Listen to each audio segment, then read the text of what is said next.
Une intervention fort remarquée, celle du chef du gouvernement, on dit aussi Premier ministre, il s'appelle Gabriel Attal.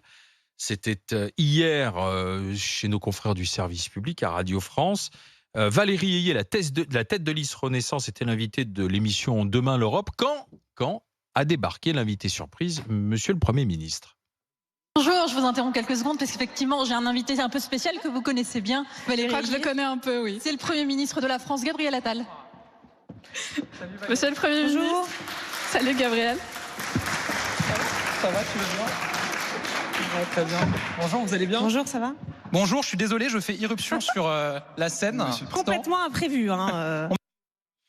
C'est complètement imprévu. Puis derrière, Gabriel Attal prend la parole, quelques minutes, pour défendre la liste et bien sûr le programme de la majorité aux élections, au scrutin du 9 juin prochain. C'est totalement surréaliste ce qui s'est passé parce qu'il faut imaginer, on a donc une tribune, un auditorium, celui de Radio France, qui est mobilisé pour faire défiler tous les candidats, enfin les principaux candidats aux européennes et têtes de liste. Donc il y a Valérie Ayé qui s'apprête pour Renaissance à prendre la parole et débarque donc le Premier ministre qui se trouvait en fait à côté pour une interview pour France Info. Donc il débarque, alors déjà qui l'a autorisé à débarquer ainsi?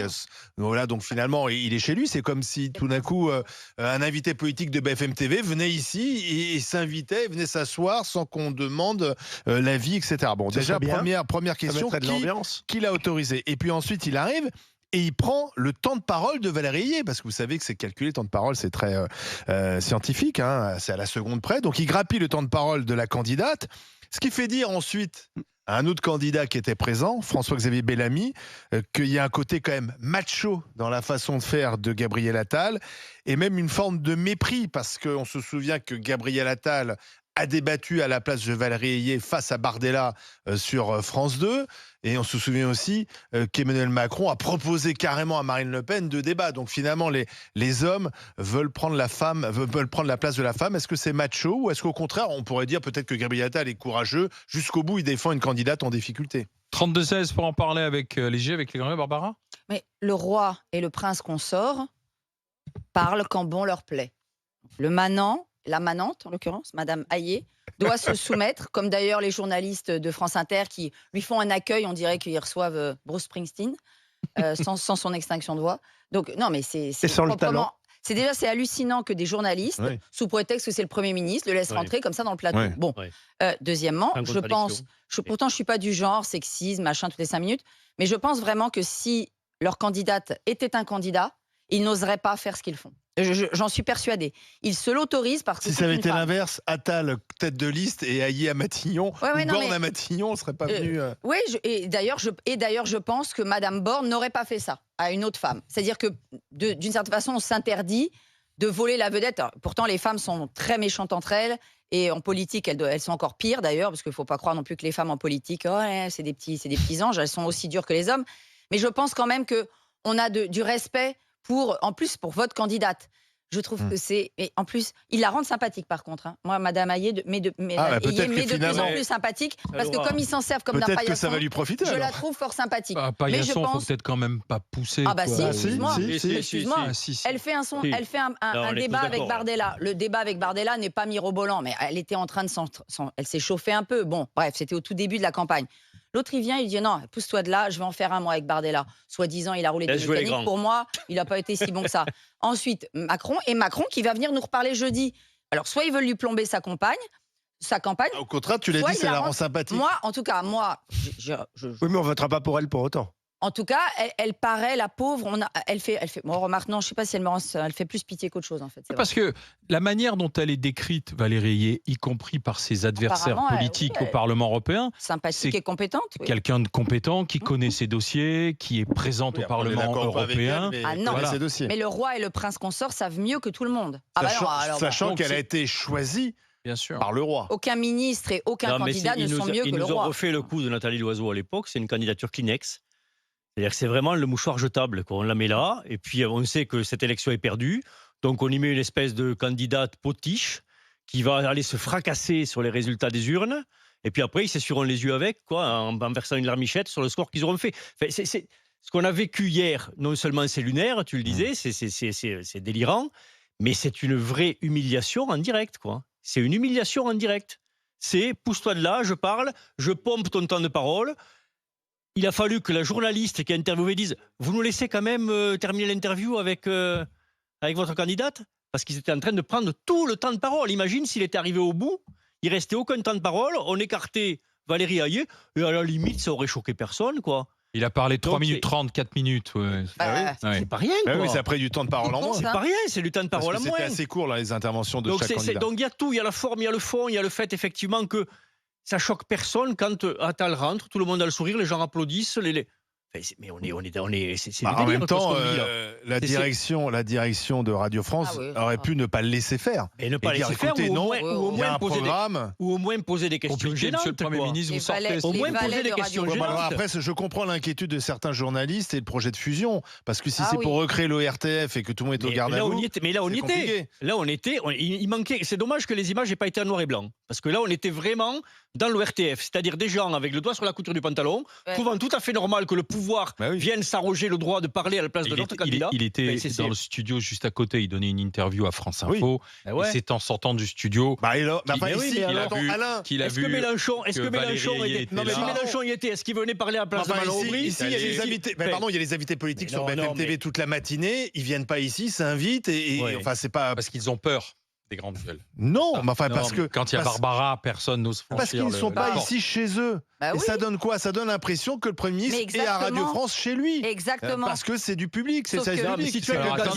tu as une candidate, tu lui fais confiance, tu la À laisses côté de parler. vous, vous avez Jusqu'au bout. Jean-Loup Bonamy qui n'a rien dit encore, mon cher Jean-Loup. Non, mais je surveille l'entrée du studio au cas où Rima Hassan s'inviterait et viendrait débattre avec Barbara. L'embrasser, Comme ça, l'embrasser. Mais le je baiser de la l'accueille paix des à braves. bras ouverts et j'ai hâte de pouvoir lui Et poser donc- quelques Mais questions. on aimerait bien que Rima Hassan vienne dans les grandes gueules, on l'a Sans Sans invité. prévenir. Non, on l'a invité. En prévenant. Non, parce que ce qui se passe, c'est nous, on invite les gens, ils viennent ou ils viennent pas. Rima Hassan ne veut pas venir, mais on l'a invité parce que ça serait intéressant de l'entendre. Ah ouais. Mais pardon, Qui régale.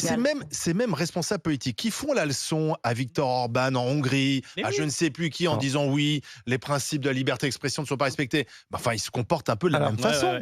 Alors, moi, je vais Délivrez dire Jean-Loup. beaucoup de choses. Alors, moi, je ne vais pas. Enfin, le parallèle avec l'ORTF, je le comprends tout à fait, mais je vois aussi les différences. C'est-à-dire que, regarde du temps de l'ORTF, la manière dont se tenaient les politiques, ils apparaissaient comme très supérieurs aux images un peu surréalistes qu'on vient de voir là, qui montrent l'effondrement du niveau. Enfin, regarde quand même la vulgarité de ces gens, c'est-à-dire, oui, il lui fait la bise en lui disant salut Valérie, salut Gabriel. Enfin, c'est quand même une image, on dirait une bande de cadres sup après leur journée d'intégration, ils sont allés faire du paintball et le lendemain, ils rentrent dans leur bureau à la Défense après avoir acheté un livre de développement personnel et salut Gabriel, salut Caroline ou Valérie, je sais plus. Tu vas bien, super ton week-end. Enfin, c'est vraiment l'image du pouvoir qui est montrée là. Enfin, comment veux-tu que les gens respectent l'autorité quand l'autorité se sabote elle-même avec un tel laisser-aller, une telle vulgarité? En plus, une vulgarité. Mais bien sûr, poussé quand même là où tu vois de la vulgarité. Le Premier ministre, salut Valérie, salut Gabriel. Excuse-moi, c'est de la vulgarité. On n'aurait pas vu Georges Pompidou embrasser Simone Veil. Salut Simone, salut Georges. C'est ça. Même Mitterrand, salut Charles, salut Georges. Voilà. Mitterrand, c'est une autre classe, excusez-moi. Voilà. Et même Chirac n'aurait jamais fait ça. En public, Chirac ne faisait pas ça. Mon cher C'est pas Jean-Loup, plutôt ne de la cherche pas. modernité. Non, Tout mais a c'est de la... commencé à dégringoler avec Sarkozy. Tout a dégringolé avec Sarkozy. C'est lui qui a commencé. C'est de la fausse modernité pour essayer de faire proche des gens. Moyennant quoi, ils vont faire 15%. Mais voilà, c'est racoleur pour essayer de dire nous ne sommes pas des politiques coincés. C'est ça le message et que ça rate complètement qu'ils essayent d'envoyer. Après Ségolène Royal a une autre explication. Elle était hier sur notre plateau. Elle nous a d'ailleurs surpris avec Alain parce qu'elle dit moi j'ai subi le machisme des socialistes. Personne venait avec moi sur les podiums, en meeting parce que tout le monde se défilait. On les appelait. Tu viens me soutenir et donc elle me dit à la limite, elle trouve Attal et Macron courageux qui jusqu'au bout essayent de sauver leur candidat, de faire en sorte qu'elle ne fasse pas ce mauvais score que les sondages annoncent, il pourrait très bien se défiler, il pourrait très bien Comme le font les autres. se planquer et Parce qu'il y a dire pas un seul autre. finalement il y a qu'elle, c'est de sa faute et nous Alors, bon là. alors moi, et donc elle disait moi j'aurais aimé qu'à l'époque qu'un Macron ou un Attal viennent me défendre. C'est pas pour la soutenir parce qu'ils la soutiennent quand même comme la corde soutient le pendu. Non, c'est parce que le président de la République, par exemple, lui, et peut-être que le Premier ministre aussi, le président de la République est atteint d'une maladie qui est l'incontinence verbale. Il ne peut pas s'empêcher. Ça se soigne, docteur? Ça, je ne sais pas, docteur. Il ne peut pas s'empêcher de parler, de s'enregrer, de parader.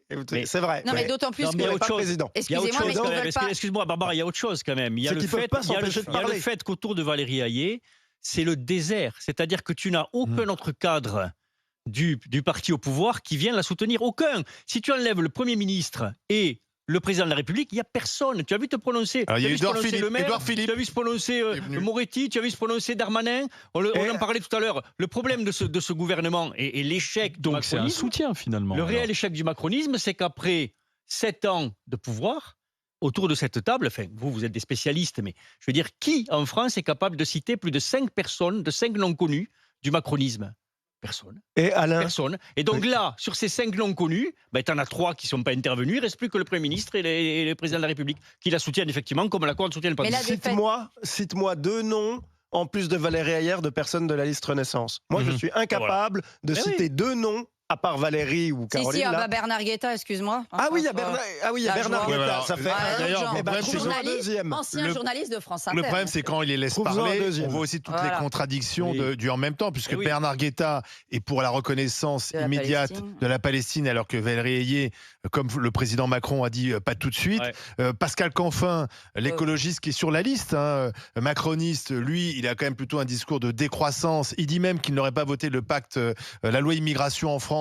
Donc il tient un discours différent de Darmanin. Enfin, le problème, c'est que si en plus tu creuses et tu grattes, et là c'est pour ça que Hayé, elle porte un chapeau à mon avis trop grand pour elle, elle subit le rejet d'Emmanuel Macron et elle subit aussi, à mon avis, aussi le rejet du en même temps qui devient incompréhensible. J'espère qu'ils n'oseront pas lui imputer l'échec parce que la campagne et le résultat de Valérie Hayé n'est pas son résultat, c'est le résultat de M. Macron et M. Attal. Et j'espère qu'ils auront au moins, vu le niveau de leur propre implication, j'espère que justement, ils auront le courage de prendre les décisions qui s'imposent après l'échec cuisant qu'ils risquent de connaître si les sondages sont exacts. Mais il n'y aura rien se passer. Un minimum, sinon de dissolution, au moins de très très très profond remaniement. On va peut-être pas nous le faire, on prend les mêmes, on recommence quand même. On peut faire un pari, Barbara? Non, il n'y aura rien. Il ne se passera rien. Il ne se passera strictement rien. Dans un instant, T'as déjà vu le roi abdiquer, toi? Il ne se passera rien.